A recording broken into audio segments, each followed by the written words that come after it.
apapun yang terjadi di negara, di pemerintahan, di kantormu, ketangkep OTT atau apapun itu sedang terjadi aja. Jadi kita nonton aja teman-teman, tapi detach from the emotion. Bahwa kita bukan emosi kita. Lihat aja, wah Allah lagi benerin ini ya, oh Allah lagi benerin itu ya. Ini lagi-lagi jangan terlalu melihat pusing dengan semua di sekeliling kita.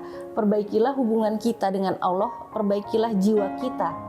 Insya Allah semua baik-baik aja sih Mas. Insya Allah semua baik-baik aja. Kalau yang di dalam baik, yang di luar juga baik.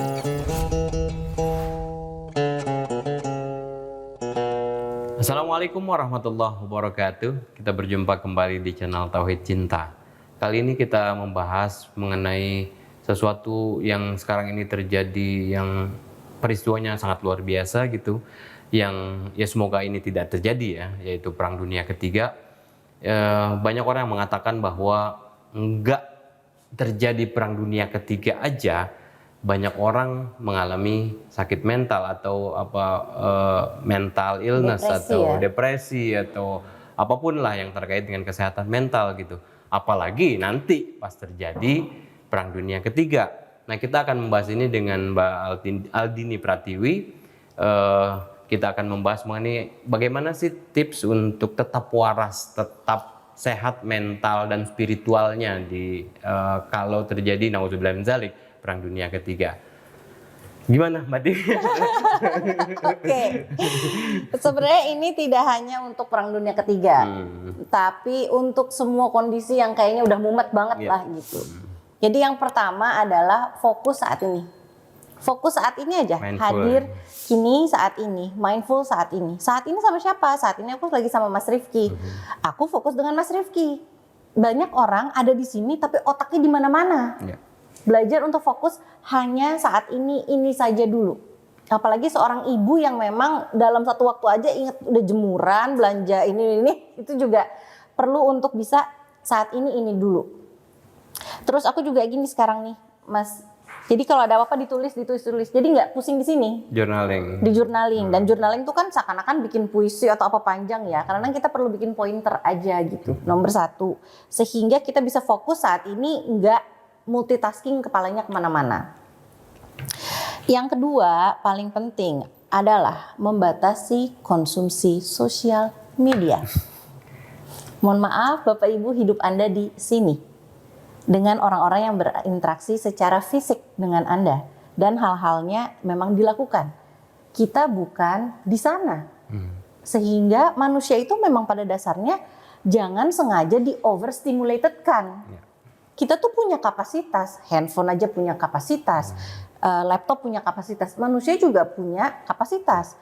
Kalau sehari-hari saja sudah overload, jangan nambah-nambah kebanyakan dari sosial media. Tapi kan seakan-akan kita tuh suka FOMO. Aku harus tahu apa yang terjadi di dunia. Akan tahu kita dari yang terjadi aja. Misalnya terjadi Perang Dunia Ketiga gitu ya. Kita akan tahu dari pemerintah nggak? Akan tahu. Sehingga kalau belum terjadi tidak usah dijadiin. Karena yang sekarang dijalanin aja banyak yang masih perlu kita selesaikan. Gitu. Jadi doom scrolling nih, bahasanya itu doom scrolling. Kita scrolling terus, itu sebenarnya dopamin lagi mencari hiburan. Kadang-kadang kita bosen makan, bosen scrolling. Itu kan sebenarnya bukan kebiasaan yang sehat ya. Jadi kita perlu menyadari apa saja kebiasaan-kebiasaan tidak sehat yang kita lakukan. Ya apalagi di masa puasa ini Mbak Tiwi. Betul. Ya saat tubuh melakukan detox tubuh gitu ya. Ya kita juga harus melakukan detox digital. Betul, detox digital. Detox digital kita berhenti dulu sejenak, ada jeda gitu. Ya biar otak kita juga detox gitu loh. Biar hati kita juga detox gitu loh. Bukan cuma tubuh kita yang detox nih. True. Gitu. Karena penyakit di tubuh itu kebanyakan dari pikiran. Penyakit yang lain juga kebanyakan dari pikiran. Sehingga bagaimana kita bisa menjaga pikiran kita itu sangat penting sekali. Nah, soalnya kalau kita baca sosial media ya, ini kita tidak usah membahas soal agenda iblis. Ya, tapi kan ujung-ujungnya kita perlu melihat bahwa sosial media itu apa sih yang biasanya disebarkan energinya apakah energi ketuhanan? Kan enggak. Di sosial media isinya adalah Energi flexing, energi fear, fear, anger, ya. putus asa. Tapi itu fear sama anger itu yang paling besar. Jadi saat ini bisikan iblis itu bukan dari di sini aja, tapi dari sosial media yang terus-menerus kita konsumsi tanpa filter. Ya. Jadinya kita baca ini ikutan marah, kita baca ini ikutan takut terus emosi lah kok dimakan terus. Kita aja sadar kalau kita harus membatasi konsumsi gula. Kok kita nggak sadar harus membatasi konsumsi sosial media?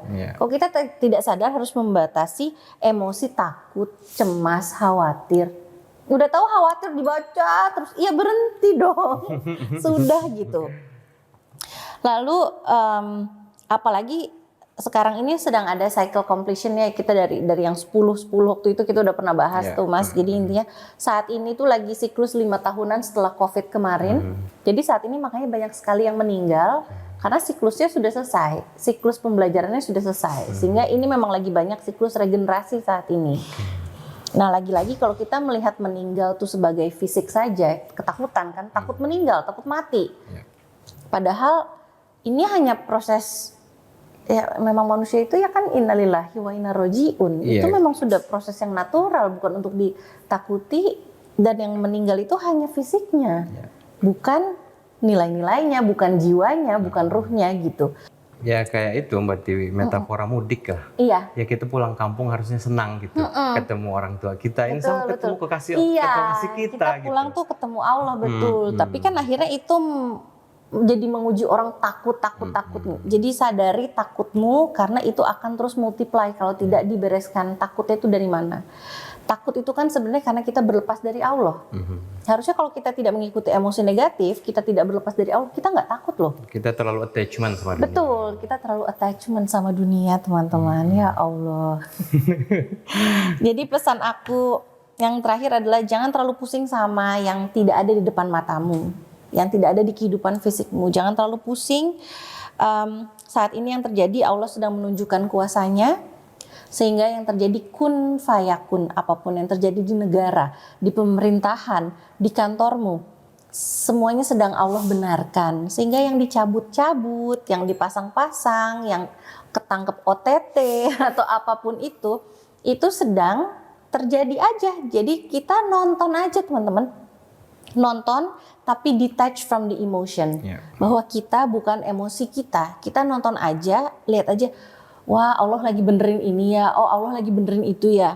Kalau kita melihat dari sudut pandang Indonesia, anggap aja misalnya ternyata menurut Allah Indonesia itu sudah banyak anggapannya kayak rumah misalnya ya. Ini udah banyak yang perlu direnovasi nih gitu. Nah, bayangin nggak kalau rumah udah harus direnovasi tapi ternyata sudah lapuk sekali. Pasti kan lebih baik di bulldozer aja semua kan. Terus dibangun baru daripada rumah udah bobrok ditambel-tambel sana sini. Itulah yang sedang terjadi saat ini. Banyak yang sedang dihancurkan, didemolish, dihancurkan to the ground itu supaya akhirnya bisa muncul yang baru. Gitu. Jadi kalau ada yang kebuka kisah-kisah Epstein lagi, itu Epstein salah satu bukti elit global itu ada. Tapi di atas elit global ada Allah loh. Jangan takut.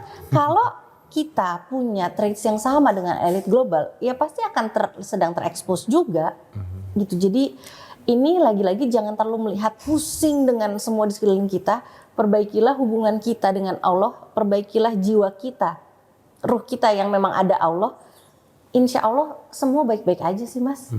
Insya Allah semua baik-baik aja. Kalau yang di dalam baik, yang di luar juga baik. Oke. Gitu. Oke, luar biasa Mbak Tiwi, terima kasih.